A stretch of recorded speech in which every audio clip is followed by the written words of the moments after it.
Castor is a film podcast filled with dubious opinions, plot spoilers, and a healthy sprinkling of bad language. Thanks for listening.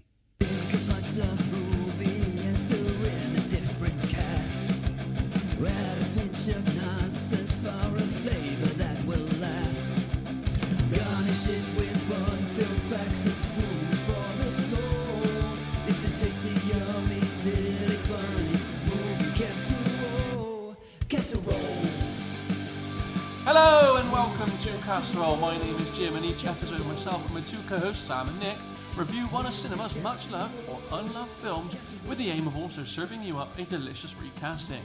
Before I can get through to that, don't forget you can follow and subscribe to Casserole over on Apple, Amazon, Spotify, YouTube, or wherever it is that you get your podcast from. And of course, don't forget to leave us those all-important 5-star reviews.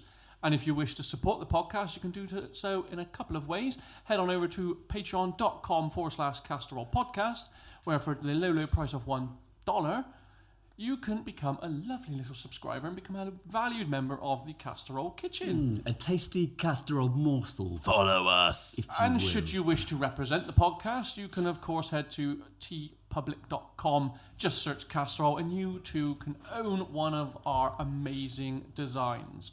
No, Nick, I am not wearing one tonight. Before you ask. As I said, I am not alone. And yes, you are right. I am surrounded by assholes. It's Sam and Nick. I don't know what to say. If by assholes you mean sane people with sensible opinions on films, then yeah, call me an asshole. You're an asshole. Fair enough. Is that just what you revert to when you've not had a chance to think of a good food analogy for us? Just No, that's what I revert to. That's what I revert to when it's one of the jokes in the film that we're doing. But nice of you both to pick up on that. Well, yeah, I mean, I'll pick up on that. Nice of you both to pick up on that I'm one. surrounded by assholes. Oh, yeah. Yeah, that is true. Fuck, I'm wasted on you. I am wasted on you two. I just assumed Seriously. you're an horrible bastard. I mean, I can be that too, prick. I'm actually just pleasantly surprised that you picked up on something in the film when you're referencing it. Yeah. I know, I'm just going to quote the film, Space. Okay, thanks. So yes, if you haven't picked up on it by now, and as you remember, it was voted on our socials, I believe suggested by the lovely people over at the Stupid History Minute podcast. Yeah, thank you for that. We are reviewing and recasting 1987's Spaceballs. It's back to a good year though, isn't it? It is a great year. Back to a great year. We didn't do what we've been watching this week. No, we haven't. What have we been watching this week? Well, I'll tell you what I've been watching. By this week, I mean the past few weeks. Yeah, I've been It's been a watching while. 3 things, but I'll keep them brief. One, something that we already knew about and we were waiting for, Severance Season 2. Oh my gosh. Really? I'm hands down, Severance is one of the most interesting, best written, well acted, keeps you hooked and doesn't actually give anything away, but without it being irritating series ever. I watched about 5 minutes before realising I was far too tired, so I turned it off. But I will go back to it because you've given it a glowing review. I will check it out, but I turn it on because I wanted something to watch, and very quickly I realised I'm too tired to pay attention to this. So I was like, I just need something mind-numbing to. Yeah, that's not this. We're like a couple of episodes into season 2. I think like 3 or 4, and we still don't really know anything about the world, the people, what they're doing, and it's still interesting. I was going to say, is that not massively frustrating? Because it's not one of those ones. It's like you are learning stuff, but you still sometimes those shows are the best when they just breadcrumb it. It's not like Lost. Ram it down your throat. Okay. Like the whole concept, it's so good. Yeah, so that brilliant. Also, season 2 of a sort of less known but like British thing called Am I Being Unreasonable? Have you seen that? Never heard of it. So do you know Daisy May? Yeah, I know. The one from She has co-written and stars in this show. I can't remember the name of her writing partner, sorry, but she's the other star in this. And it's just about this woman who's sort of got this quite a good life, but just slowly everything starts unraveling and crazy stuff happens. And if you just watch it, the cast is just stacked with talent. It is just funny but dark. It's really good. Am I Being Unreasonable on iPlayer? Okay. Season 2. And then another thing which we discovered, which has been airing for a while, but we didn't know it was what is it called? Part Wolf. Part Wolf. Part Wolf. I think it's called Part Wolf. Let me just Google that sucker. I feel like Part Wolf is a pretty good description of Sam now. I mean, yeah, He's not a bad looking description. pretty. I'm looking like a Christmas wolf. I mean, I'm glad he's growing the beard back out, so I don't have to look at the hideous pedo tash. But he is wearing Christmas pajamas right now. Yeah, that's kind of like criminal behaviour, really, isn't it? You know what, I'd have thought so, but then he gave a perfectly reasonable explanation, which was, they're quite nice pajamas. They're nice pajamas. They're warm. It's cold. They do look warm. I'll give him that, but it's called Wolf Like Me. Sorry. So not Part Wolf. Not Part Wolf. Liar. Okay. Wolf Like Me, and it stars Isla Fisher and the guy that plays Olaf. Isla Fisher and Josh Gad. Okay, yeah. And she's a werewolf. She's a werewolf. She's a werewolf. Cool. Very interesting. Very good. Sort of flips it. It's excellent. Yeah, it's good. Nick, anything? Guys, I've watched something. No, you haven't. I bloody God. watched something. Wow. Aside from what we're making a casserole of today, I had chance, sat down, I watched the film. I watched Infinity Pool, which was on Netflix, I think. Also had a little moment with Netflix, actually, when I realised that we couldn't get into the account or something. Turns out that for about 7 months, the account had been hacked and we'd been paying for someone else's secondary account as well. So you've got to take the rough with the smooth, right? Yeah. So watched a great film, but had a little bit of trouble the with balls the account. on that, man, to just hack in and you not realise. I can't fucking believe it. We had to do the live chat, and they were like, "Oh yeah, that's not the email on the account anymore." It had just been changed over, and I don't even know when. It's not even when you go away sometimes and where you're staying, there's a TV and you log in, Yeah. and you forget to, and it's not till a bit later you think shit, and you have to log back on and log out of those devices. And maybe something like that happened, and then some bastard out there had managed to get into That's gone. Change email. Yeah, but I wasn't even getting good recommendations from them. It wasn't even I this person's bet your just watched algorithm this. on Netflix has gone to shit. But luckily for me, I did get Infinity Pool. So this is a Brandon Cronenberg film. And I spoke previously about one of his first feature films, or his second one, called Possessor. I don't remember me raving about that, but that is an amazing film. So I was really intrigued to watch Infinity Pool. It stars Alexander Skarsgård and Mia Goth predominantly. It's basically a very twisted, unnerving thriller horror kind of film. And it's really hard to talk about it without just massively spoiling the entire plot. But it kind of hinges around this couple who are away at quite a pricey sort of hotel type resort on this island, and there's an accident, and they discover a really odd quirk about the law and order on this island, that they have a particular way of dealing with capital punishment, and it all kind of becomes really unhinged from there. And it's basically a film about the loss of morality, decadence. But what I love about it, so Brandon Cronenberg, I would really recommend checking out his body of work in his films. He's got a really, really interesting way of working. What kind of films does he predominantly do? Because the first one you mentioned, that Possessor, it sounds like something I'm never going to go near.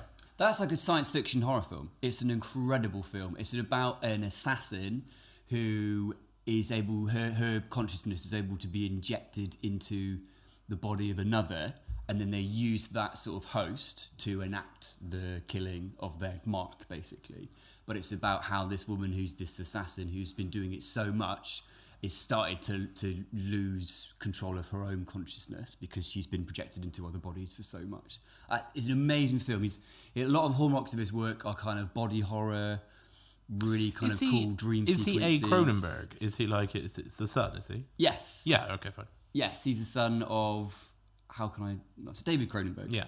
So all of those kind of classic, because he's like a classic proponent of body horror. He's really known for sort of all of those kind of films. I think I prefer Brandon Cronenberg's films because he's got all of that kind of really striking body horror in his work, but he's actually got a real flair for style as well. So yeah, that's what I watched, and I would recommend it. I don't think it's as good as Possessor, but it's well worth a watch. Infinity Pool. Infinity Pool. I would have called it Never Ending Puddle. It's quite good. Yeah. And talking of body horror, I believe there's something that you've watched. Yeah. Recommended by me, right? Yeah, we're going to get into it, aren't we? Have you seen it? What? Oh, Substance. No. So, yeah. So, after recording, I went straight home and just kind of chill out. I watched that Dracula film. Yep. Dracula Dead and Loving It. And realised literally on the opening credits that I've 100% seen the film before. Okay. And then it was just confirmed during the bug eating scene. I was like, this film's just fucking brilliant. It's brilliant. It's so good. I was like, oh my god, why The did mirror- I not say, how could I not realise it was this film? The mirror dancing scene as well. So good. So funny. And then, I need to watch it. as you alluded to, per your recommendation, I sat down and watched The Substance. Is that on the same night you went home? No. I watched Dracula Dead and Loving It the day after recording, just to kind of wind down before going to bed. Yeah. And then The Substance, I think I watched it about a week ago. Okay. I can tell you when you watch it because I got a thing being like, there's needles in it. And I was like, Yeah. I mean, Sam definitely should have put a trigger warning for needle abuse in this film because, oh my god, did I get made to feel so uncomfortable during the film. Okay. Because I've got a fear of needles. So... didn't know that. Would have probably said. So seeing those needles being so viscerally used, it made me squirm, and I was so uncomfortable watching those scenes. Right. But yeah, so The Substance.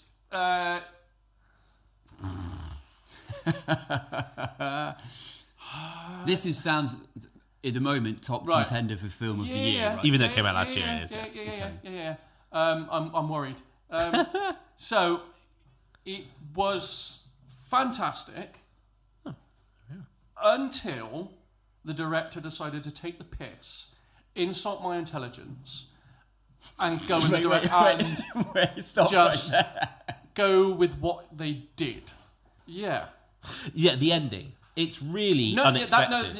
That not only is it unexpected, it's unearned, unwarranted, not necessary. But leading up to it, the pseudo slasher chase scene followed by pseudo Marvel hero fight scene. Don't insult my intelligence with that. When 10 minutes prior to it, you are showing the main character painfully dislodge her knee back into place because of how much pain she's in, and then you show her sprinting around the apartment. Don't insult my intelligence with that. Please don't. You are, you know what I mean? I was in love with this film until they started taking the piss. He's back. Jim's back. It's really interesting because that end sequence didn't, for me, don't do it like that. Just you were already showing Sue degrading. Stick with that. Just stick with it. It was brilliant.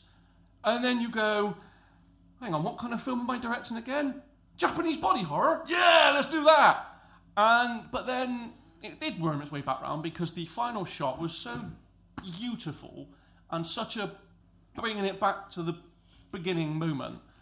I was like, oh, that's why I love this film. How many meatballs for you, Jim, on The Substance? What, despite the fact... I mean, despite the fact I was viscerally hating the last 20 minutes. You have to factor that in. That's part of the review. I have factored it in. Go on then. And it's still 5 meatballs. because I loved everything. Because I loved everything leading up to it. And then it got a reaction out of me to the because I hated it. Does it not drop a meatball for that? Or no, because because I was wanting it to continue on a path. Yeah. It went on a different path. Don't know. I hated that path, but because it evoked a reaction and an emotion, I was like, I can't help but love what's happening.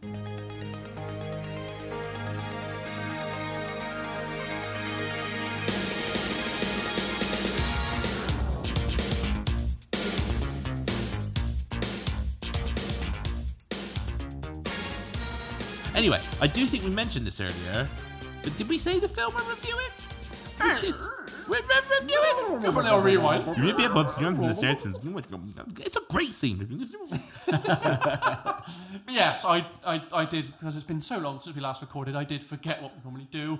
As I just said. You just said. We're going back to the year 1987, and we are doing Spaceballs. Spaceballs! So, only means one thing. Nick, it's over to you. Right, well, gentlemen, do you like your balls both spacey and spoofy? Not Kevin Spacey, but I do.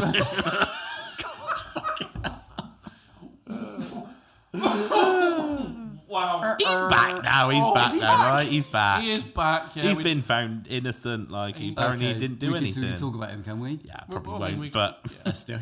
We don't have to agree that he's in. Yeah. I don't like my balls, Kevin. Okay, and that. Well, do you like your balls spoofy and in 1987? Well, I mean, if my balls were in 1987, they'd be attached to a little wee babber. So What the hell?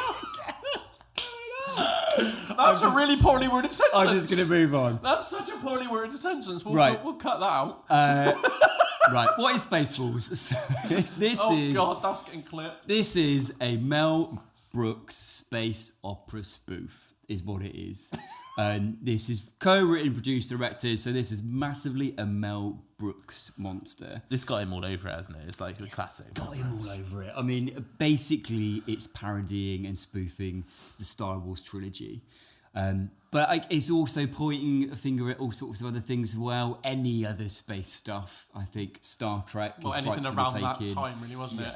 Alien. There were some Alien. heavy alien references that I was not expecting. There's just a in scene this from film. Alien. Yeah, with a character and actor from Alien. It's like, oh, not again. It's so good. I just did not know where that was coming from.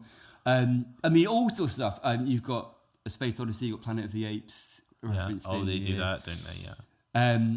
And you've got a cast that is somewhat star-studded, but you've also got some somewhat unknowns for the time. You've got a whole bunch of cameos going on in here.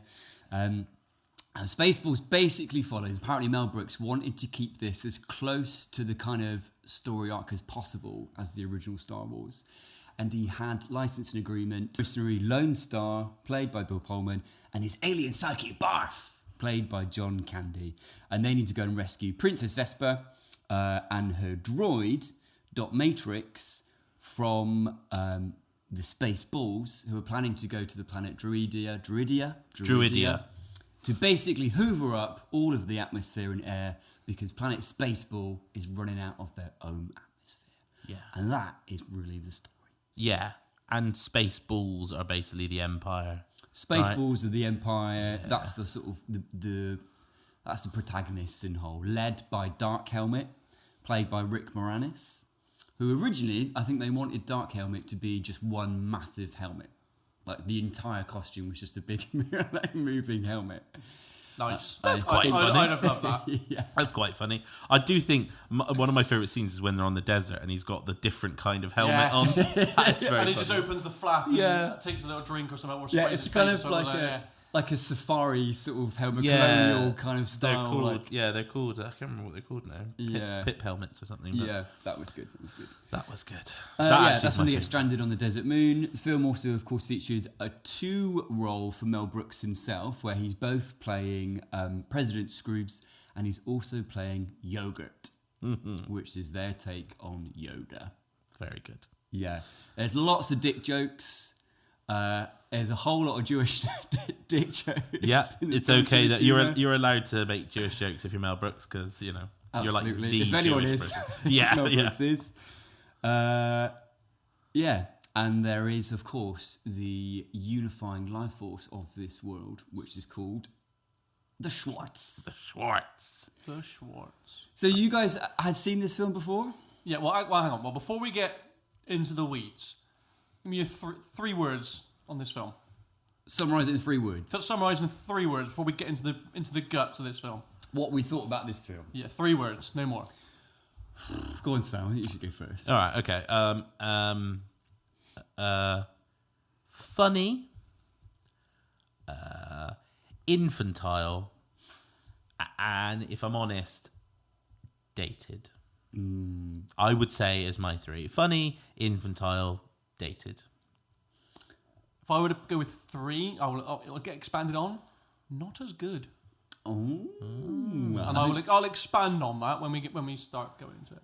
I think my 3 words, which is kind of riffing on your 3 words in a way, Sam, would probably be Saturday Night Live. in the that's whole film. That's mean. I really hate Saturday Night Live. Of like a one big Saturday Night Live sketch. Or at times I was like, this is almost like a local theatre group, like your local community centre, putting on like a comedy that like the local vicar had written the script for or something. Or maybe, You know what would be funny? Okay, well, let's stay with you then, Nick, because obviously I want to hear more on your thoughts, because the last, like I said, the last 2 times we've gone back to the 80s for like a kind of a light-hearted comedy, you've said they were shit. It hasn't worked for me, is it? Ghostbusters said was shit. Princess Bride is shit. And you so. Hang on! So, no, we're not doing Princess Bride, we're doing Spaceballs today, Sam. So, Did you like Princess Bride or Spaceballs more? I said it was shit. Which did you like more? Oh, Spaceballs. Yeah. If I was going to pick one to watch, I'm watching Spaceballs. Princess Bride was shit. It's such like a classic film. Classic, do you know what? I've said it, Sam, I'm going to keep saying it. Classic doesn't mean good. Do you know what? I can't believe this, but I think as much as for portions of this film I was fast forwarding, like, there's got to be another funny bit soon. I still think I'd actually rather rewatch this than Princess Bride as well. Seriously, shut the fuck up. This is like, It's such Princess Bride is like your top 5, isn't it? Yeah, it It's is. like number 2 number or 4. 3, It's number 4. Number 4. Number So 4. shit. It's The amount It's so good. I keep seeing lately loads of people harp on about it on socials, and I'm like, why? well, I mean, It's shit. loads of people like it. Yeah, but they're wrong. It's shit. Let's not get into it, right? Because Me and Nick are genuinely, correct. it's like you're talking about one of my children. All right, Oh, don't put them through it. they love it. That's All like right, look. child We'll abuse. stop shitting on your kids, okay? Let's talk about the film. So I think what I found about this film, right, I think the cornerstone of a good spoof, don't get me wrong, right, I love a good spoof, and I think the cornerstone of a good spoof is you should be able to really easily tell that everyone is having an awful lot of fun making it. And I think in this film you can tell that. I think there were moments where I kind of laughed out loud, but it was like a yeah sort of laugh out loud. Yeah. It wasn't like heartfelt. I was like, that's quite a good bit. That's quite sort of somewhat cleverly written. And there were just large portions of it where I kind of just felt like that's probably like that actor at that point for this take.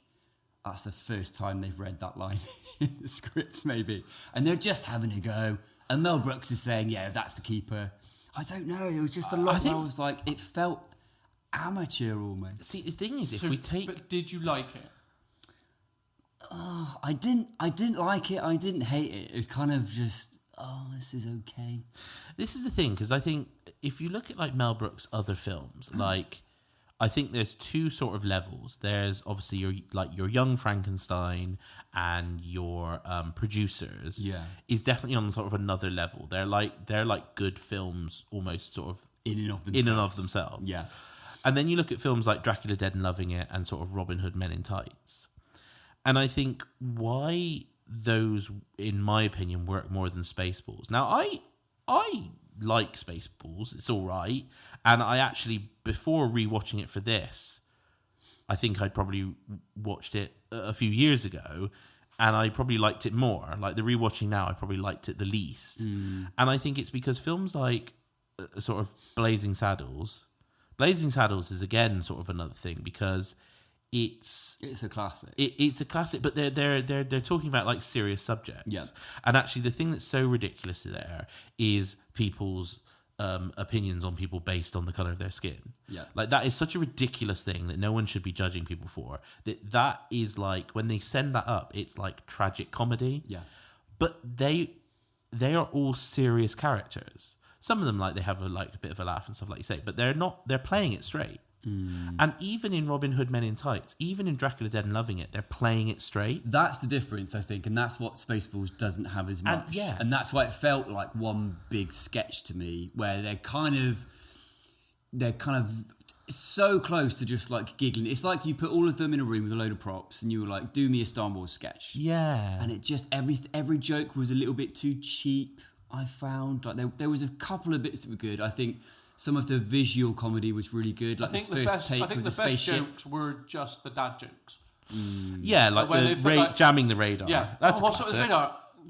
Oh, it's jammed and just jammed. It's like, that made me laugh. Yeah, but I think you can only get away with one at that level, like once Yeah. or twice. When it's like every single thing coming at you is like a cheap dad joke, it's kind of just a bit onerous. It's just like... And like, I don't know why. Like, maybe he refined it, but like, there's a scene in this which is very similar to a scene in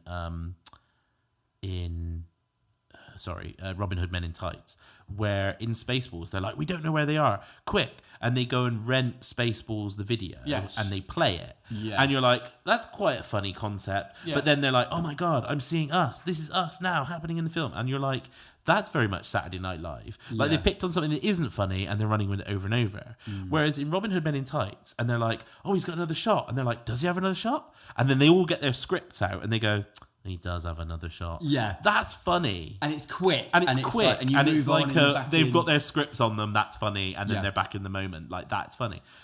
It's just, I agree. It's like every joke in this film is being milked to Yeah. just too much. Whereas you're right. If it was a glimpse, like like Pizza the Hut, like you don't need any more than a glimpse and Yeah. a quick reference. And Yeah. in that, it would be like, yeah. But because Yeah, it's like, yeah. oh, and he's got more screen time, and now he's got a monologue, and the guy's we know- eating we him, know- and like, yeah. We know what you're referencing. We know what you're trying to get. Yeah. But yeah, okay, it's funny. It's Pizza the Hut. Ha, ha. Or even if you just saw Yeah. like delivery drivers with Pizza the Hut on them, like something like not that. so in your face, but just like a reference. You can go, okay. And like, and Yeah. things like the Schwartz, it would have been so much funnier if the guy was like, "What, the Force?" And they're like, "Not it's similar, but legally different," and then just Yeah. moved on. Yeah. Like, combing the desert is the best scene in the whole thing. Yes, that's the one I was Combing about the to mention, desert yeah. in. Again, I think it's Yes. like the visual comedy and stuff. I think it's where it falls down. It's like over milking stuff, and some of the scripting just kind of. It's almost like not enough time and thought. Because I think because they had Or so too much time and thought. Yeah, like overdoing it. You know? Maybe. But I just think I wonder if it's when you take a body of work to parody that's got so much visual content to begin with, and so it's almost like there's less onus on you as a writer to have to inhabit this world yourself with your writing and sort of embody the characters a little bit more. Like every character was completely paper thin, and I'm not saying they needed to be like fleshed out per se, but there wasn't a lot there to go on. Like every character was just a paper thin pastiche of, you know, what they're taking What they're meant to themselves, be, yeah. basically. And there was no more than that. I thought for the best for me was probably like John Candy as Barth, just Yeah. because actually too John Candy, because I think that he was actually going for it half the time rather than just like phoning it in. And I thought Rick Moranis' Dark Helmet was pretty good. Dark actually. I Helmet's think good. Like the got scene some where good he's comedy. playing with his own action figures. That's really good. That's quite good. That's good. But again, it's like you don't need any more. You could have had a glimpse. Well, that was tiniest little improvised by him. glimpse. Totally Oh, really? improvised. And I think that's, you see that. And I think, like you say, like, I think there was something about Spaceballs. And maybe it was because, like, you know, it came before Dracula Dead and Loving. It came before Men in Tights. You know, it was maybe his first sort of true spoof. Although I suppose Young Frankenstein is a spoof film. Yeah. And I mean, Young Frankenstein is brilliant. It's much better. But there are even elements of that where you're like, it's going a bit too much. Yeah. Like, you know, the putting on the Ritz scene where they Yeah. start singing and dancing? Yeah. That's really funny the first time. Like, did. And they're like, and you're like, you really laugh. Yeah. But then they do another verse. Yeah. And then they do it again. And you're like, yeah. okay, we get it, but the joke doesn't carry on from that. Like, the thing that made it funny was he can't sing and he's trying to. That's funny, but hearing it again and again. And I think the thing, like you say, with the combing the desert, like, you know, Scrooge says, like, they need to comb the desert, and it cuts to them with giant combs combing the desert. That's funny. Yeah. But then they go like, sir, do you think we're taking this too literally? And he's like, no, he told us to comb the desert, so we're going to comb the desert. Didn't need that just scene. show it and Just- move on. Yeah. And you're like, that was funny. Yeah. But I think what's interesting is I agree, one of the funniest bits, but that has nothing to do in and of itself with any of the setting of Star Wars, does it? Or like, it's not one of the jokes that's directly pointing at. No, I other mean, it's than not they visit a desert planet and search for the droids. So you could have made that So I joke suppose with any I setting. suppose couldn't that you? is kind of comb in the desert. Yeah, in Star Wars, but it's not like they don't say comb the desert they in just- Star they're like Wars. fighting the droids, and it just Yeah. happens to be they're on that planet. So, but yeah, I think everything you're saying, I think, kind of leads into what I was saying. My 3 words of just not as good. I think when I first watched this film, it was probably like early teens. I think that's probably when I first sat down and really watched Star Wars as well. It was like kind of like right when I was like that kind of age, like when the prequel trilogy was like coming out. That's kind of when I sat down and kind of like watched like 6 films and kind of got really into a bit into Star Wars, and I was like, oh, there's just a spoof on it. I'd watch that as well. Really enjoyed it back then, without really getting a lot of the other references to films that I've like never seen before. And then watching it now, I'm like, oh, it's just not as good as I remember. Yeah. I think like you said, it is very dated. And it just feels it. It's Like, not that great. There's one or two like really funny. Again, like the visual comedy, like that first bit with the scrolling text kind of sets you up with where you know where this is heading, right? And then you've got the ship that's just scrolling carries on forever. Like, Yeah, that's clever. But then We Break for No One isn't funny. It's a bit of a miss. Then the thing that's on the back. Again, it's kind of like the bumper sticker. Yeah, it's one of them like the ones, bumper sticker could have been a funnier bumper sticker. They've gone for it to be like, this will be a funny image, but they're like. But it's like when I don't know your uncle or your father-in-law or whatever who's got that joke, and he realizes that people actually laughed at that joke, and then just keeps on like egging and milking that joke, and you're like every time they come around, you're like, oh god, he's going to say the joke. You've got to let it go, like let it go now. Like it was funny for a second. And I think there's a lot of this film that has get a new joke. But I wonder why, like this film with a lot. Like not similar cast, but like similar people behind it, and Mel Brooks and everything. Like right now, just thinking about like Robin Hood Men in Tights, which is not like a much more highbrow production, but just you remember that one of them is blind in Robin Hood Men in Tights, and then Dave Chappelle is Achu in it and stuff, and like all through the film is that, and then right at the end he's like, "You're black." And it's just like a really funny little like throwaway moment that like still works, and there's still funny elements that like, and I don't know, it's just all those films, and like I said, we talked about watching Dracula Dead and loving it and stuff, and it's like a scene where he's like stabbing her in the heart and just the blood comes up, and it's silly, but it's like, oh my god, and then it's like still not quite dead. It's like he's dead enough. Like it's they're. I don't know. They just seem tighter, I think it's probably because the actors in those films are just it's the physical comedy. You have not got, but they're not better actors than Bill Pullman and John Candy and Rick Moranis. They're not necessarily better actors, but probably with what they're being given, they're better with it. Yeah, I do think Bill Pullman's not as strong in this. I think well, he wasn't their first choice, was it? No, I think they wanted like a really high. I think they wanted like Tom Hanks. Or maybe even Tom Cruise, I heard. Because Bill Pullman was relatively unknown at this. I think they'd seen Mel Brooks, if I'd seen him in a play or something. Yeah. So they decided they had big names in the rest of the cast. And they went, I don't think he is. I thought the first scenes that he's in, when he's in his space caravan or whatever, with Barth, it felt to me like, because apparently he'd never seen Star Wars before. I mean, so imagine that, you're trying to parody something. Parodying something you've never seen. Like, come on. But I always think that would be better because you'd be playing it straight. I don't think he felt like he had a smirk like he's on his phoning face. it in a bit. And he's like, right, well, I know we're trying to be funny. I don't quite know how much we're taking the piss here, but I how think much I'm allowed to take the piss. He gets better as the film goes on. You can kind of tell it was shot in somewhat chronological order. I think he is probably the weakest in the film, though. I don't know. I think with the princess, she's nothing special. Like, she's not very funny. She doesn't like someone else in that role would have made that an incredibly funny role. I think a lot of potential to have a lot of fun with it. I think it's but okay. Are we also Zuniga. Are we also like we've almost been spoiled for like Star Wars spoofs? Like Family Guy does it so well. Robot they Chicken do it does, so well. you know, and like because they do it so well, this is a bit like it's a bit like a simple joke on that, like, you know.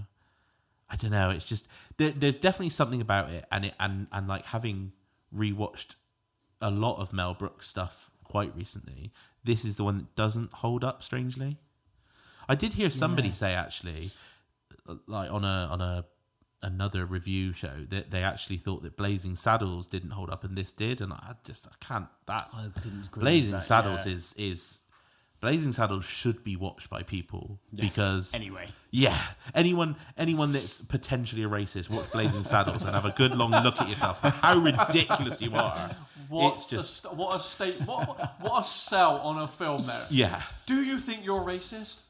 Watch Blazing Saddles. Anyone that's like, no, I'm not racist. I've got that mate down the pub. No, right, you need to go and watch.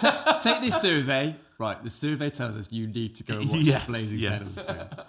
But yeah, I mean, that joke, that amazing joke where, I mean, Gene Wilder, how brilliant is he in it? When he like holds up his hand and he's like, what's wrong? And it's like, so he's like, yeah, but I shoot with my left hand. It's like all shaking. Oh, it's so good. It's so good. I mean, we are in danger of like talking about much better films here.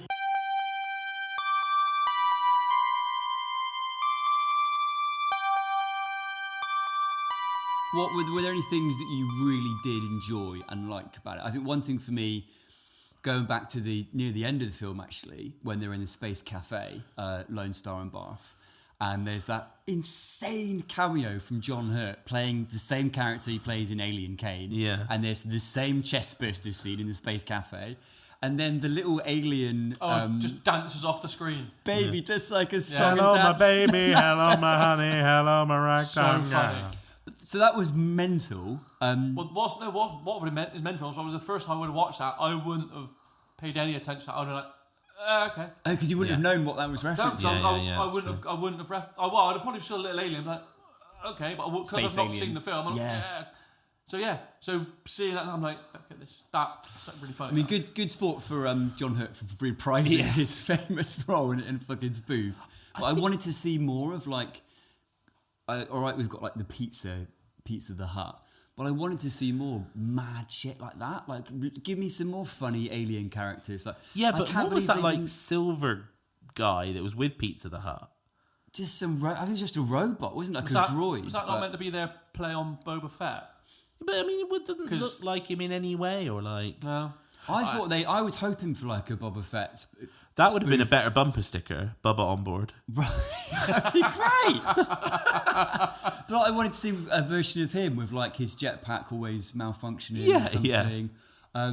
I wanted to see, you know, the famous Star Wars, the bar with the alien band. Yeah, the Yeah. cantina. Like, how did they not That's take a advantage home of run, that? isn't it? That's a That's home home run. run. They could have done so much with all the alien things. I mean, that's one of the best bits from the Family Guy, where it's like, "Hey, any requests? Hey, about that same song? Okay." So much material to play with there. I'll tell you what would also been great is when they're like running away from like the stormtroopers and they're like, stop or we'll shoot, and they shoot and they get shot. They're like, ow! It's like, well, yeah, we're trained soldiers. Of course we're going to hit you. Like, that would have been funny because they famously miss all the time. Yeah, or maybe like when it hits you, something no one expects. It's just light. It's just light or something, like, but they never knew. Just until turning this a point, torch. like, Yeah. I think that's the first time we've ever hit something. It's a little warm, but I mean, Are we just rewriting this film? yeah, should we just do it? Spaceballs 2 is coming out apparently. So. No, it's not. Yeah, Shut with Mel up. Brooks and everything. Yeah. Because he's thought now's the time. There's been another set of actual Star Wars films. Do you know what? I blame Scary Movie 6 for this. Yeah, well. But yeah, maybe we should write it because I think we I think kill we it. do a better. It sounds like we do a better job. I do think my favourite, not maybe point, my favourite bit is the combing the desert. I think that's funny. My favourite character is, ironically, and my least favourite character, both the ones played by Mel Brooks. President Scroob is really funny. He's so good. And he has some sort of like offhand comments where he's like running. He's like, this ship's too big. If I walk, the film will be over. Like, that's funny. Yeah. And then But the scene was like, Yogurt- beam me up, or beam me up. And Yeah. it's literally just And the he's next room. It's like, Yeah, and just I said think his those head's were the wrong way good. round. Those- That's yeah. that's Those so were funny. good because they didn't like overplay it. No. It was like the joke was there, it was done. And then he walked. Then they move on to the next joke where he literally just walks back to the previous room. And it's Yeah, like, that stuff's good. But yogurt, I don't like yogurt at all. Like, I think it's not close enough to Yoda to be a parody of Yoda. And it's like maybe it's like a more like a Jewish reference that I'm not getting or something. But I'm just like, there's nothing like with Pizza the Hut. He was like pizza. Like, you've called this guy yogurt, but he's not a yogurt, and that's like kind of like Yoda, but he doesn't act like Yoda in any way. It also made me think, do you know when you're kids and you take your shoes and you put them on your knees? Yes. And you, I mean, that's clearly what he did. that's obviously what he's doing. Which Yeah. is like, That is... Mum, Dad, look at me! I've shrunk! But, like, it's... Yeah, there's not even any scenes where he's, like on his back, like, riding around like Yoda does, or something, like, funny things like that. It's that's a miss for me, the whole... I agree. I think it could have been done loads of different ways that probably would have been funnier than You that. could have even probably just got away with a shit puppet of Yoda rather than, or a Yoda lookalike, rather than actually have Mel Brooks play it. Just have a shit puppet. Yeah, like where you can see the Yeah. strings and stuff. Yeah, and yeah, like, yeah. Just a shit puppet, and then you just have a little cutaway of you can see In it, fact- and it shows the puppeteer. And that would have been brilliant. And, like, it cuts him, and he's, like, having a phase. Oh, ducks down, and, like... when they're doing the fight with the Schwartz, and then they swing it over, and the cameraman gets booted off the thing. Yeah, Off that's the boat. funny. That's funny because it's like And, like, it's unexpected. Yeah. Like, and I do think, like, films like Airplane and stuff do that much better. Like, you know, with, like, the merchandise, rather than, like, a whole scene where he talks about the merchandise, if they'd just been, like, running through the spaceship and ran past a merchandise stand, Yes. and then, like, went back and, like, bought something, That's or, enough. or bought the lightsaber from the merchandise stand then and used fought it. with it. Well, Yeah. like Like- the Schwartz ring, whatever. Yeah, like, exactly, Bought you that know? from him, and then like, zoom, Yeah. brilliant scene. Yeah, be funny. I totally agree. It's just everything was overdone, wasn't it? Yeah. It was just There's much no overdone. subtlety there. Apparently, George Lucas fucking loved this film Yeah. and was like pissing himself with laughter. I mean, I get it, especially if it was, like... If If it's for your the own time- material and you're Yeah. seeing it For parodied. the like- time, I can see why. But if he were to go back and watch it now, he would probably be like, "What the fuck is this?" Well, let's see what he thinks of Spaceballs 2. I mean, they've got. It's probably still better than They- I mean, the it could- sequels. It could potentially be all right because they've got a lot of lessons to learn, and then I've also now got a lot more material to work with. I think they're going So- to get some really good I think if comedians on board. I think they They're should- missing a trick if they don't absolutely hammer Jar Jar Binks. If they don't have him in Spaceballs 2 and just absolutely slate it and just ruin the character of Jar Jar Binks. I almost think you And can though, because spoof- almost like it was a spoof already. Yeah. It was so bad. Like, Unless But- he's yeah, like, but "Me's the- again," and I'm like, no, The and he's like, all right, sorry. Yeah, but the spoof can be he's serious, so he's no longer the bumbling idiot. He's a serious character in the spoof. yeah. Actually, that's true. Subvert If it he's like, completely. The one if he like serious walks up character. and he's like, "Hello, like, how's it going?" Like, no, I'm not gonna do the voice. Do the voice. Look, I just need to get these papers signed. Me's I need these papers. Yeah, thanks. All right, Jar Jar, I'll sign it. Right. Right, Should we give a meatballs? Yeah, before we let's get cast into our the roll? meatballs. Our Before we- Spaceballs, Yes. Okay. Obviously, yes. So our how about space that? meatballs. Nick, how many Spaceballs are you giving this film? Right. It's better than Rebel Moon. Except which was also a spoof. Is it better than Nosferatu? I'm not. I mean, Oh, it's kind of hard for you to give. It's kind of hard for you to give what a anything lower than comparison. Rebel Moon, seeing as you gave that 0. I did, yeah. So You where can can't we go from not there? give anything any less unless you're taking meatballs away. I will give this film a generous 2 stars. 2 meatballs. 2 Spaceballs. 2 Spaceballs. That is generous. I think. Is it yeah. really generous? Yeah, I'm very generous at the moment.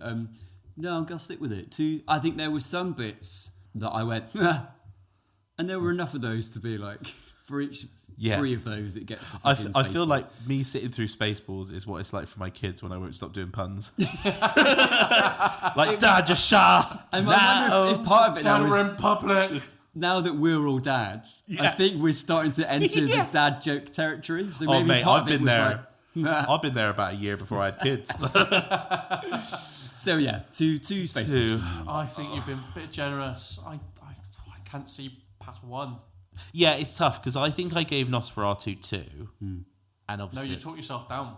did I, 1 You and a half. brought maybe? yourself. No, you brought yourself back down to 1. 1 meat. I believe I you. thought by the end of it, you had an empty plate. I think you ended on 1 meatball. It's tough because I wouldn't say that's my benchmark now. I think it got so low because it so disappointed me. I think you just So- had a bread roll. by the end of it. Yeah, just had The crumbs. an empty roll waiting for some meatballs. Please, Just the sir. bit. I had accidentally drank the water you're supposed to wash your fingers in. Yeah. That's what I had. Yeah. No, I think I'm going to go 1.5 Spaceballs for it. I think it's like you say, it's got some moments, but most of the time you're sort of sat there and you realise that you've got a smile on your face and you've sort of been holding it, and then you're like... Because you're like, any minute now, there'll be something funny. You're like, that joke was really funny 20 minutes ago, and I've been sort of holding my breath until the next one.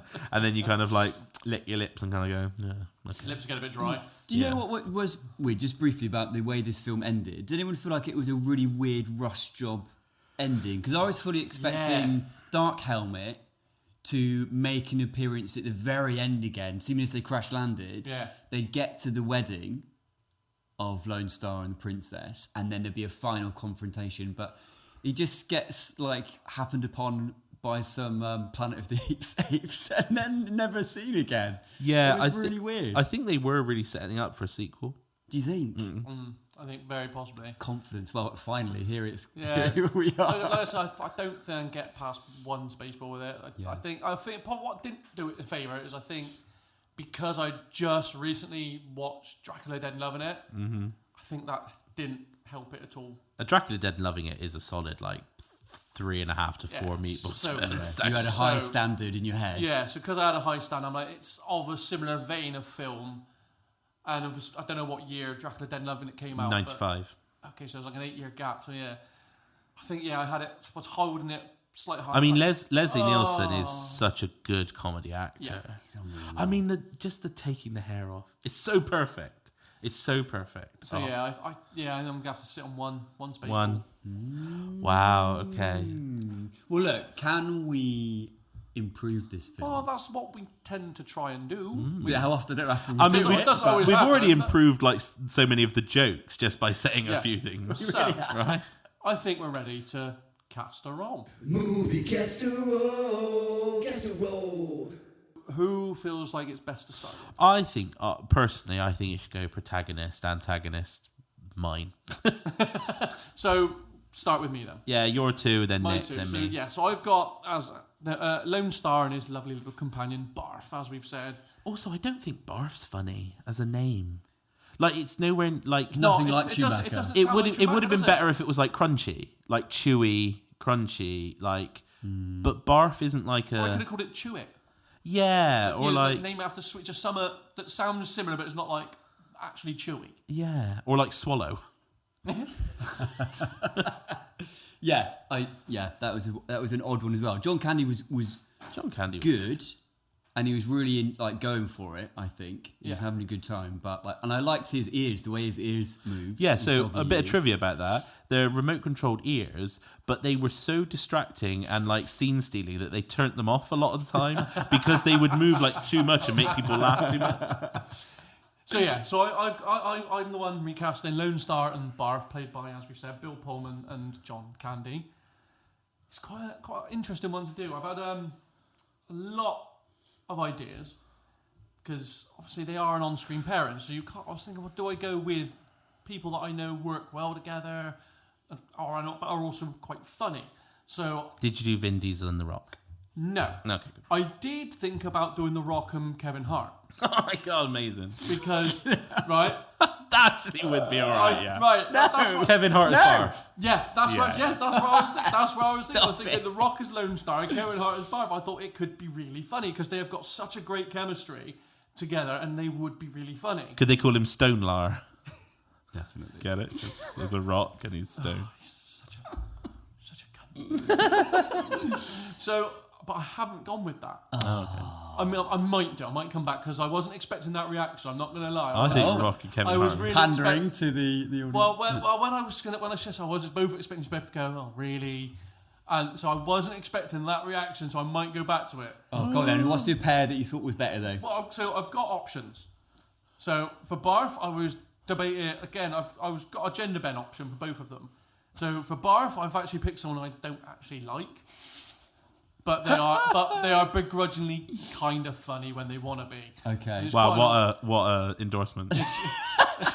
Those quiz, I think That's on their IMDb. Kind of funny when you want to be. which is Melissa McCarthy. Oh I yeah. like Yeah. It's amazing. Melissa McCarthy's good. So yeah. that's. But then other than that, Kind of funny when you want to be. my Wait, in options which role? for Barf? Oh yes, be amazing. Yeah, she'd be amazing. So I thought she'd have a real fun time with it. Yeah. My other options were Jack Black, Yeah. who again, it's a bit too obvious, and kind of out there, in the vein of The Rock, John Cena. Because I think John Cena would be he is good. really funny when he wants to be. Yeah, he is good. He's good. He is so... When he wants to be, he's really funny. He's my favourite thing of him. Have you seen Cock Blockers? I've not. I've heard it's really so funny. good. I've actually heard it's one of the few really funny films he's in. It's really good. Is it surprising how good at actors a lot of wrestlers make? Oh my god. Maybe it's getting like fully properly beaten up for real makes them good actors. Do you reckon? Yeah, I reckon so. I assume real is in air quotes there, right? No. What are you talking about? Apart from maybe Goldberg. What's weird about but wrestling? now I'm kind Just of- on a tangent, sorry. What's weird about wrestling is if you wanted to beat someone up, you wouldn't do any of those moves. You wouldn't. Like, you just punch someone in the face till they stop the moving. least practical Yeah. moves to do. If I could just lift you in the air, what are you just doing? in the air and it just drop you on your head? Yeah. Well, that Oh, can you just stand there while I climb this ridiculously high thing and just flip off it? Having The said wrong that, kind of chair. I quite like this I quite like wrestling. I watched the Royal Rumble recently. It was, Yeah, it was I a lot thought of it was fun. a good rumble, A lot of actually. fun. Yeah, it was a good rumble. Good fun. I actually stayed up and watched it live. No, Yeah. no, that's Regretted it the next day. yeah. So I'm now torn with who to pick there because, like I said, I wasn't expecting that reaction from Kevin I Hart. think I think like Kevin Hart's good, but Like my choice was going to be John Cena. Could we please have your other picks Yeah. for So Lone for, Star? for Lone Star, my gender bend option. that's was gonna not that's not what we're calling it. be, Gender swap. It's not gender bend. It's gender bend. Gender bend. Gender bend. Gender bend. So that was Aubrey Plaza, Okay. Oh, yeah, Like- okay. Oh, that's cool. Yeah. She's got a bit of swagger and and she can be real. I think she's got quite a like sarcastic comedy about her as she'd well. be so- play it super flat, wouldn't Yeah. she? Like, yeah. So I think she'd be quite fun with it. Other than that, we've got Charlie Day, who I think would just be up it to another level. Yes. Going on a Saturday Night Live kind of vibe of Andy Samberg. Samberg. That's a good shout. That's I a think- really good yeah. shout. He's good. He would be. He could arguably do either of those roles. I think. He could be a Barth as well. But I Might be think a bit I too think much as a I Barth. think do you know who would be a good barf with Andy Samberg? No. The guy from 9-9 with him. What's his name? From Hot Tub Time Machine. Yes. Yeah. Oh my God. Yes. I can't think of his name. Oh my! I think that's got to be my pairing. Andy Samberg and that guy. No, not What's his is name? it from Hot Tub Time Machine? Yes, he is in Hot Tub Time Machine. Yes. His name's like Tudo or Yes, you are. Yes. Joe Lo Trugolo. Andy Samberg as Lone Star and Joe Lo Trugolo Yes, you're right. as like Truglio. Barf. I'm Yeah. guessing it's Truglio. Truglio. 100%. You are right. Yes. Right, that I is know him definitely best the pairing. from. I can't think of what film it is, but I know him best from a sports parody, Right, where he's no. got the voice that breaks all the time when Yes. he's in the crowd. It He's is. like, It is. Come it's the on, one. lads. It's I love you, man. yes. And he's like, that's such here a we good go, Rangers. Here we go. And everyone's like, get the fuck out, man. That's a classic. That's Yeah. a Paul Rudd thing. Yeah. that's okay. good. So those two. I got a bit. I think we got a bit louder on that. Yes. 9-9. Andy Samberg and was it Joe? Jolo Trugilo. Truglio. Yes. Truglio. Truglio. I can't believe I didn't think of him. He's good. When I was thinking of on-screen pairs, I should have thought of him because those two on Line 9 together are amazing. Yeah, they are. I do like it. 100%. That is yes. Samberg, Truglio. But if I had a vote, I think I'll be going for both Plaza and McCarthy. Do you Well, You'd you go fully- hold off on your Palazza. Oh, So basically, that's we an option might for Sam. because we might have a Plaza coming. Right. Okay. So that's the protagonists. Nick, give us your antagonists. Okay, right. So I have got both President Scrooge, who was originally played by Mel Brooks, of course. Yeah. One of his two roles in this film. And Dark Helmet, who is the legendary Rick Moranis. So whoever you pick for Scroob, is he also going to be yogurt? Question is Are we Moranis casting coming back Yogurt for as the well? Spaceballs 2? I don't know. Moranis has come out of retirement now, technically, hasn't he? but yeah, I don't know if he is. Are you casting Yogurt? No. Okay, yeah. So maybe this should be So Double Julia. yeah, okay. I've got the then it Princess works and the Dot best. Matrix, so Have you? Okay. Right, let me go straight in with President Scrooge. As soon as I saw him, I only had one person in mind, so I'm just going to go straight in. And my President Scrooge is played by Harvey Keitel. oh, that's nice. Oh, I thought we'd have, imagine with his thin moustache, and he'd have all that kind of, obviously, like he's like a massive, serious actor. But he's in stuff where he's funny too. And I think if he was just playing it up a little bit, being sort of charmy and smarmy, and like, I think he'd be really good. And I do think he's got really good comedy chops. So I just went straight in with Harvey Keitel.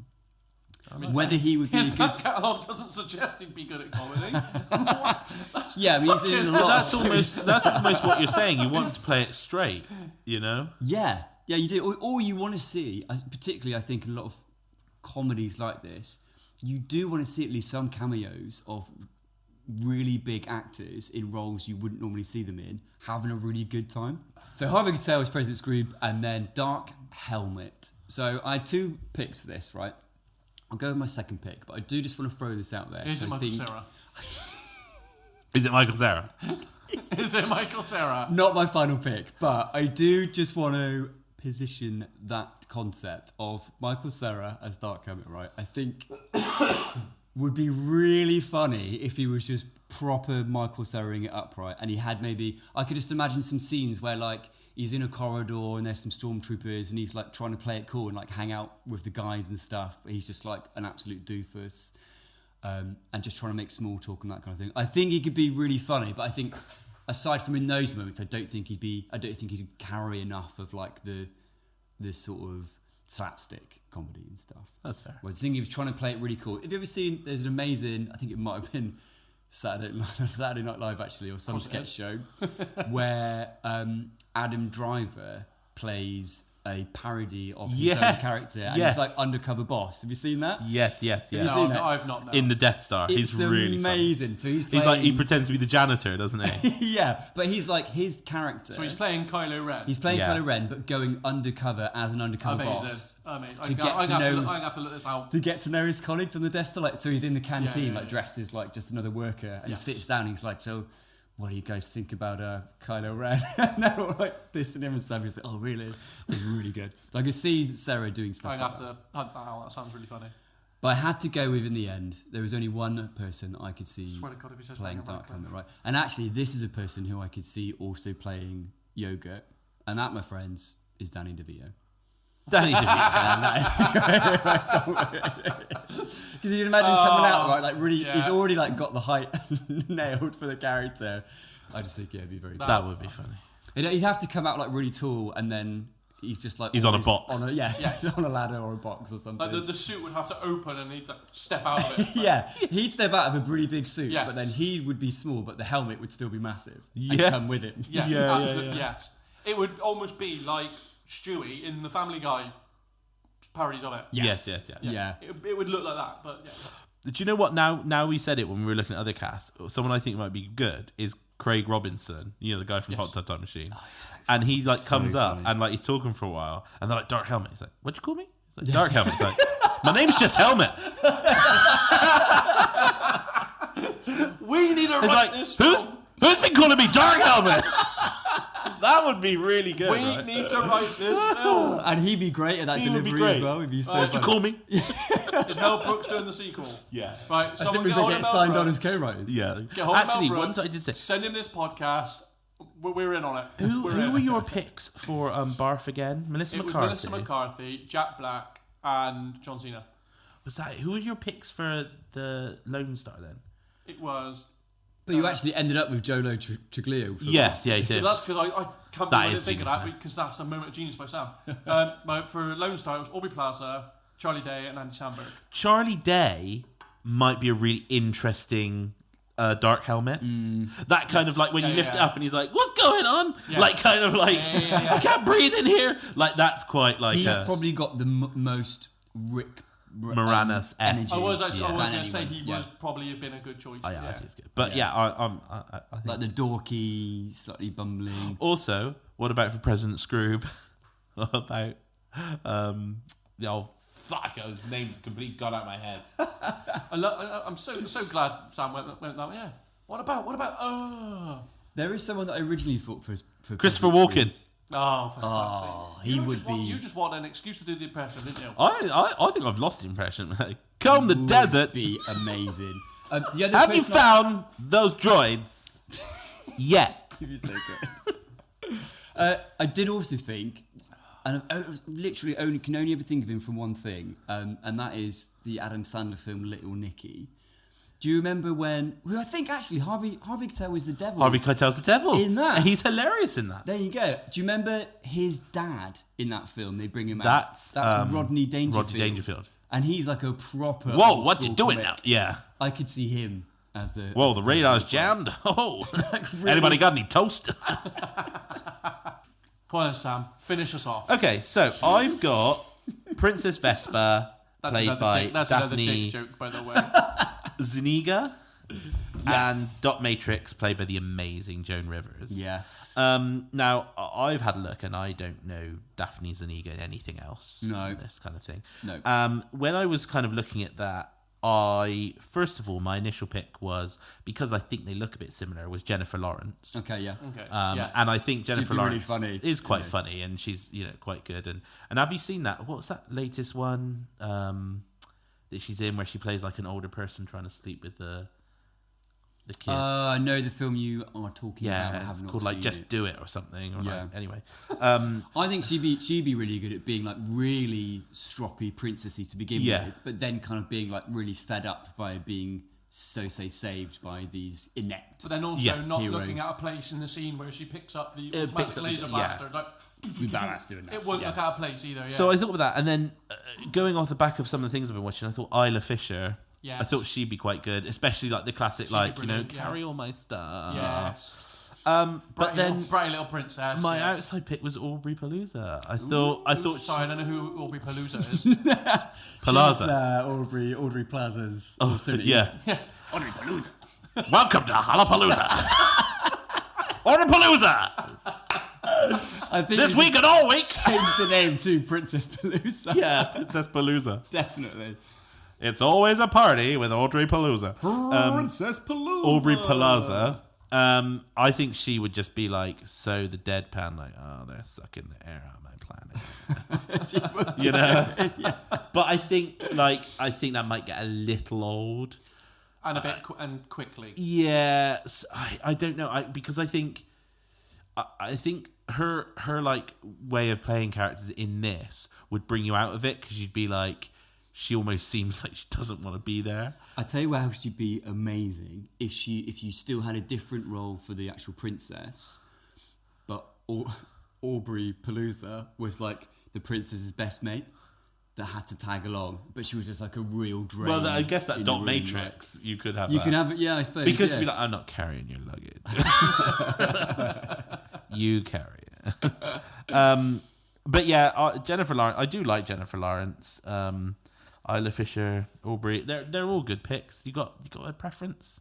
What do you reckon? If I was to pick one, I'd go with Isla.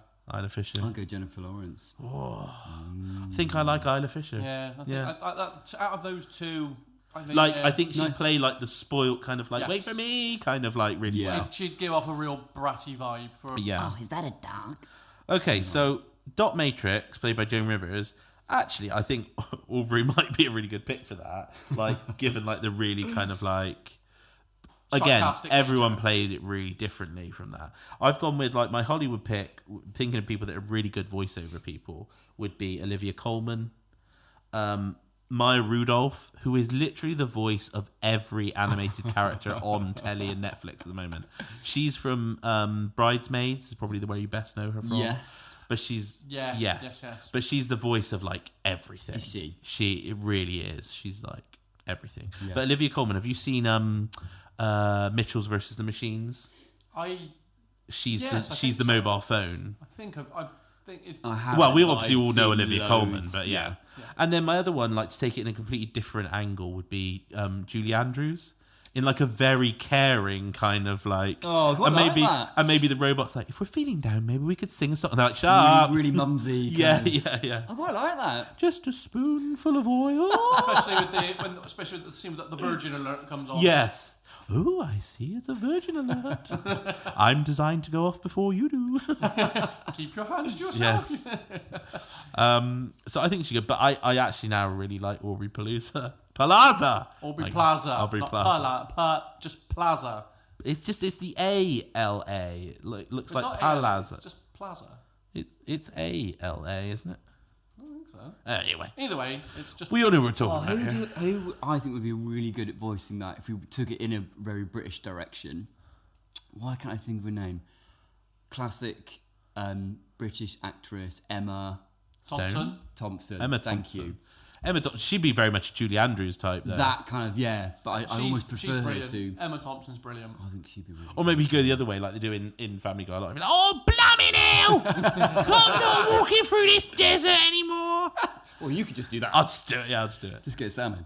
Yeah, it's brilliant. But yeah, I'm gonna completely call an audible, and I'm gonna go for Aubrey for Dot Matrix. Love it. Because I think that's just her deadpan kind of like rather than Joan Rivers kind of like like, you know, when she runs away from the wedding, it's like go after her. It's like, oh no, stop. Yeah, wait. I think she'd be quite good. Like, I think that'd be really good. And I be don't like, think it would get as quick as if she was playing the princess. And she'd be it's like, all about the voice. hey, how are you doing? Like, oh no, the robot's running out of power. No, I always sound like this. That's it, right? Okay, so should we run through our cast? Yeah, so Lone Star will now be played by Andy Samberg. Oh, that's a good one. Barf is Jolo Truglio. Amazing. That's great. That's such chemistry right there. Oh, it'll be phenomenal. I'm trying to picture it. In fact, I don't know if you've seen it, but he did a Christmas film recently with the guy that plays Boyle from Brooklyn Nine-Nine. This is Boyle from Brooklyn Nine-Nine. Jolo Truglio is Boyle. I've been thinking of the black guy. That's Terry Crews. No, Doug Judy. That's Craig Robinson. That's who I want. Oh, that's also great. But how you think? That's who I thought you. But what did you think when I was talking about when he was Dark Helmet? And he's like, "Who are you calling Dark Helmet?" I thought you'd been on about Doug. I thought you'd been on about Doug Judy this whole time. That's why I said Hot Tub Time Machine. Right, and then I was like, he is in Hot Tub Time Machine. Yeah, he is. But Jolo Truglio is Boyle. I want Craig Robinson. I do think Craig Robinson is a better pick. Right. And actually, I would love to see the interplay between him playing Barf and Aubrey Plaza playing the robot, because I think they'd both be very like deadpan, but they'd clash, and it'd be great. You must. Yeah. Oh, that was a shit show. That's a shit show. It's fine. It's not a shit show. It's you not knowing the names of any actors ever. Samberg, Robinson. My average wake-up time has been 3:30 this week. Okay? Oh my god, that is tired. Yeah, we'll let you off anything in that case. Right, moving on then. We also have President Scroob. The president of Planet Spaceball is now played by Harvey Keitel. Brilliant. And Dark Helmet himself, played by Danny DeVito. Phenomenal. And we have got Princess Vespa, played by Isla Fisher. And we've got Dot Matrix, her ever so helpful robot, played by Aubrey Plaza. Palooza herself. Very good. Hullabalooza. Is this a rare occasion where we've done a better cast? It's a really good cast. And I think with some of the jokes we've come up with... Seriously, Mel Brooks, get in touch. Yeah, right? We would write the shit out of that thing. We would do it for free. Yeah. Well, hang on. I don't do anything for free. We'll do it for exposure. By the time we finish with this film, these Spaceballs will be drained. Oh, they'll be drained. By the time we finish this script... Spaceballs 2, draining the fluid. Oh. The space worms cometh. And so if we're going to have a hand in writing, I feel like it's only fair that we also play ourselves one of the other... What, we're just sat doing a podcast in the scene? No, not ourselves. I mean, we get to play one of the other parts as well. Well, can I play Yogurt, but doing my Michael Caine impression? Okay. Yogurt that's fallen on hard times. Yeah, exactly, yeah. Yogurt's cockney cousin. You're not going to be killing no one unless you use the power of the Force. The Schwartz. So what? Nick could be...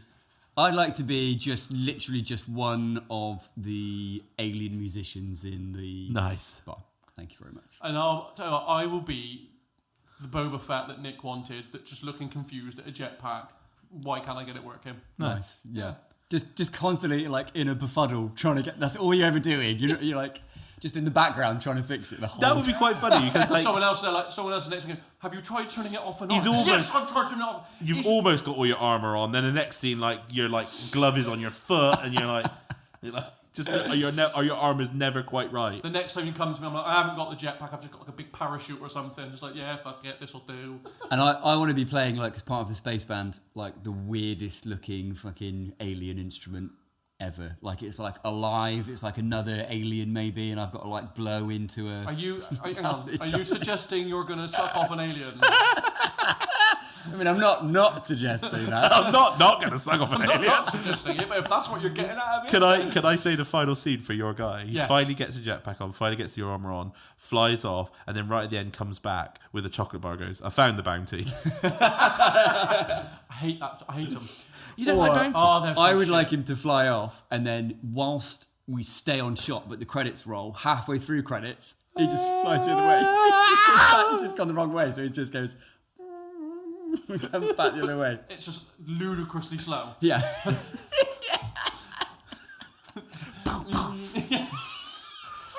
He's still like muttering, like, still not working properly now. Seriously, Mel Brooks, get in touch. We are now. The Spaceballs are drained. They've been docked. They've been docked. We've been milked. We're done with it. We're going to do something a bit different for our next episode. Because we've got a quick turnaround, we're not going to really have time to watch another film. So we're going to do another one of our game pitch episodes. Our Pixelated. casserole pixelated episode.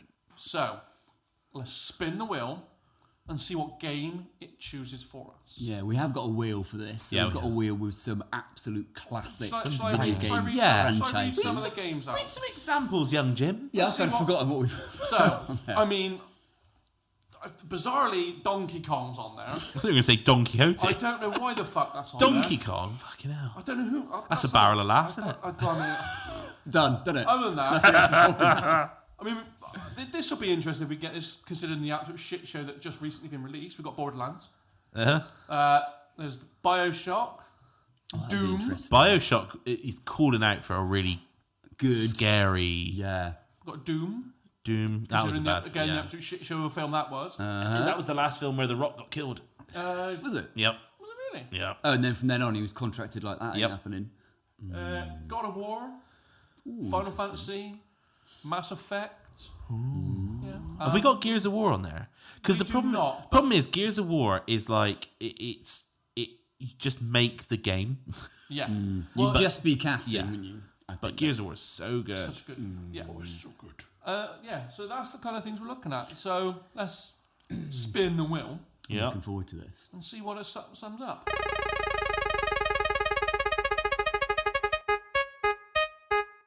Boy, I don't think it could have picked a harder one to do.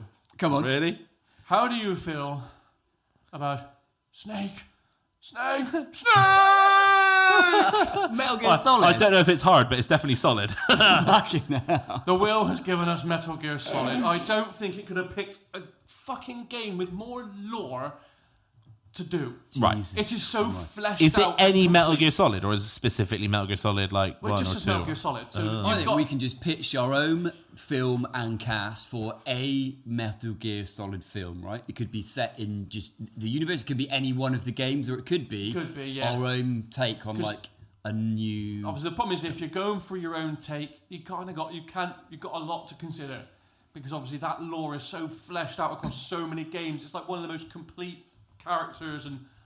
It's lore not. It's so weird, the lore. Like I feel like this is a good one because it's going to give me a chance to like right the wrongs that happen. Like I played the first one, I was like, oh, it's amazing. I can't wait for more just like awesome Metal Gear Solid. And then the second one came out, I was like, this is brilliant. And then it like sort of, whoa, okay, it's a bit weird at the end you there. jolted And then like the third one, I'm like, where am I going? Okay, let's go back to the beginning now. And then like the fourth one, what the fuck's going on? I think doing the first one feels like the safest ground in so much as. It's plot it's and not the stuff. most out there. I mean, And you you've just probably- get you've got what? mad after that. How many like big bads have you got in there? You've got Sniper Wolf. You've got is it Vulcan Revolver Raven, you've got Ocelot. Revolver Ocelot. Psycho Mantis. Psycho Mantis and The Liquid ninja Snake, one. and yeah, Grey Wolf. Grey Wolf. So you've got some quite fun So you've got characters to cast six there, characters iconic along characters. with Metal Gear Solid, along with Solid Snake, Meryl, and I suppose Colonel Campbell. Campbell, yeah. So And who was the other one? The like the nerdy tech guy. Ocelot. Ocelot. No, not no. Octagon. Something like that. Yeah. Put your teeth I've in. got tongue tied. Yeah, so I think it's almost just like one option is you could just cast that as a film and decide who you're going to be playing the roles. I don't know. That could be one of the safest options. I think what we need to plead from all listeners now, particularly if you're Metal Gear Solid fans, is go easy on us if we decide to like create our own film. Yeah, if you are Metal a Gear true Solid is a very beloved franchise. Yeah, and I mean, we get it. If you really love the lore of like Metal Gear Solid, like through and through, we get that. But for me personally, it's too crazy. Well, I think you could almost just, as long as you're trying to make it as complicated as possible for the sake of it, you're probably doing okay. And again, if we make one story that fits in, you'll probably be like, yeah, that'd fit. But I've got these dancing robot flamingos. Yeah, that's fine. Yeah, that's definitely. That happened at some in. point. Yeah. Okay.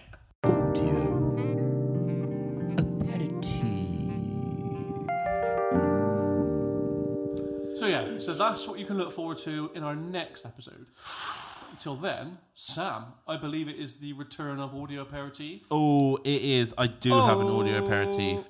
And I'm going to just say this right now. 2 of them are maybe. One of them, guys are going to struggle as fuck. Okay, thanks for that. Yeah.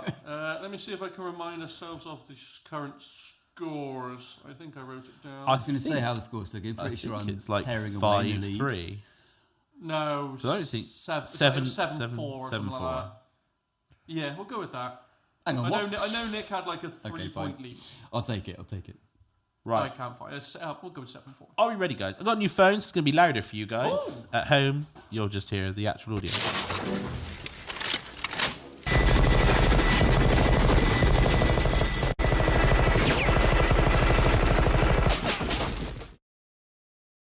There you go, guys. Right. I think it's safe to say that is not a horse. No, but for some reason I'm picturing a helicopter. Are you? Yeah, I don't know why I'm picturing like a helicopter, the machine turret, and then it's because you can hear the bullets pinging off what I think is like a wall or like the floor, and it's clearly shooting after someone. Well, we'll come to you first, Nick. If you write something down. I got You got something something. down? Right, Jim. I need to think of the film it could be. I'm trying to. The annoying thing is we've just been speaking about Metal Gear Solid, so I can only picture Liquid Snake in the fucking helicopter shooting. That's what I picture. Oh, Just really throw me off there is the reload sound, Yeah. because it just doesn't feel like that starts with a goes reload, with doesn't the it? Yeah. gun. I shouldn't be giving him clues, should I? Well, is it a reload or is it just a?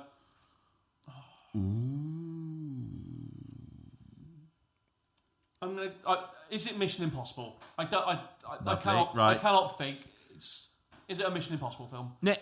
Okay, I do agree that there is a minigun-esque kind of type to it, and I was trying to think of all those films. So initially, I was like, oh, I wonder if that's like one of the guns from Aliens, like the sentry turrets or something. But I think they had more of like the burst guns were like more of that kind of sound. So I've moved on from that. Then I was thinking minigun territory. Then I also thought minigun on a helicopter territory. Then I wondered if it was the minigun on the helicopter during Matrix when it comes down to rescue Morpheus and they fire the minigun through the tower block window. But I felt like that had more of the helicopter sound in the background. So I moved on from that. And you'd probably hear a bit more glass smashing. You would. So then I was thinking more minigun. And then I thought, I know a film with a minigun. Predator's got a minigun. And Terminator 2 has got a minigun. And between those two, I didn't really know which to go for, so I just ended up going with Terminator 2. It's a minigun from Predator. Oh, is it seriously? Yeah. I am so glad you didn't get that. You were so close. Just so you know, if it had been the one from The Matrix, it would have been in slow motion. Yes, because it comes in. I'm so glad you went with the wrong option. You were so close, man. Oh, you got. It's because we've had a Predator sound. I ain't got time to bleed. Have we? Oh yeah, we've also had a Terminator. Have we had a We Terminator? had lots of stuff. It's actually difficult to think of like just sounds that don't have music just over them. As soon as you said Terminator 2, I was like, oh fuck, of course he does shoot out the fucking window. He does do that. Eventually, we'll get through all miniguns in all films. Yeah. Right, sound number 2.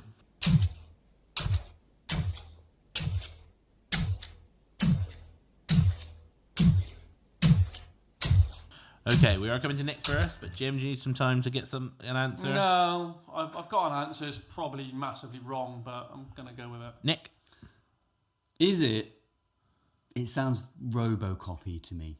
Is it Robocop? Okay, interesting. Which means it is. So which means mine's very wrong. I was kind of going with the idea of it's kind of in the vein of Star Wars, and it was going to be like the 80s or something. And I figured you might have kind of took some up from that. Yeah, that's considering kind of walking. considering we're doing Spaceballs, but I think Nick's probably got it. It's interesting. You're both very close. Nick's 100% close. Oh, yes.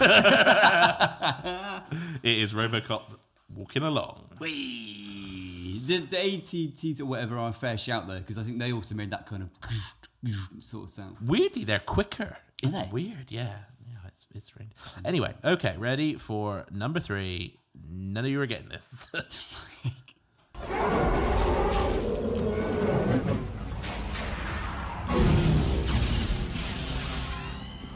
Is that Right. last bit? Right, now, I'm going to give you a helping hand here. It almost sounds like there's like a. It is fire not being let aliens or alien. So It that is was not a gonna be xenomorph. That was No, going to no, be I my know. It guess. sounds like It that. sound very alien. That, especially that at the end. Steam vents emptying and things like that. But yeah. Okay, when they make. I'm also going to give you another big clue. It is not a sci-fi film It Is it not a not? sci-fi film. in any way. Is that sound a mogwai? And is the film Gremlins? I was going to say the same thing. Is it Gremlins? It's interesting because I class Gremlins as a bit of a sci-fi film. Would you? Yeah. I was just about- like I a was gonna say horror the comedy, same- I but was- not yeah. something sci-fi about. But it's kind of like, yeah. I was about to say the same. Is it Gremlins? That was my guess. That was going to be my guess. Okay, Hand well, on heart, genuinely, that's going to be my guess. that's what we've thrown out then. Is it It's Gremlins? definitely not. No, you're both wrong. Well, It is the two-headed troll monster from Willow. Oh, what? No I was way. never getting that. No way. Is it really? Yeah, literally, after I cut it goes... da, da, da, da, da, That would have given da, it, da, like, da, da, da, da. such The a music sci-fi is so sound. like... Yeah, and that is what's so weird. That like thing is the lightning going between the heads. Yeah. Like there's a bit of lightning and a bit of What fire. that's The- lightning. Yeah. And it just comes up and then it's like that. It's such Let's like show that a picture. Ray Harryhausen stop motion animation little heads and they like snap at each other.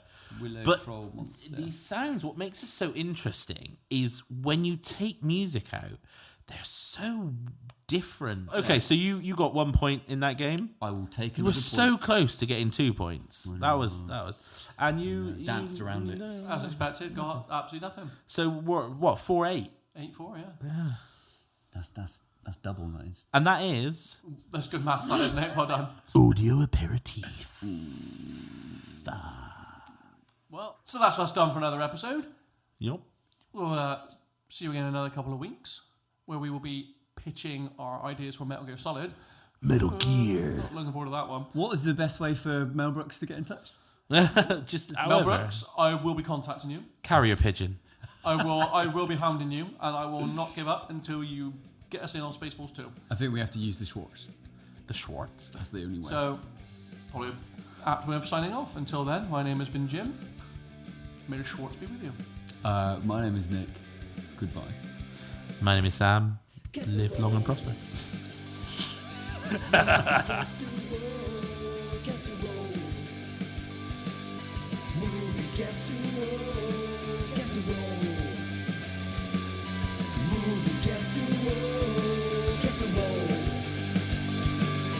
Movie cast a roll.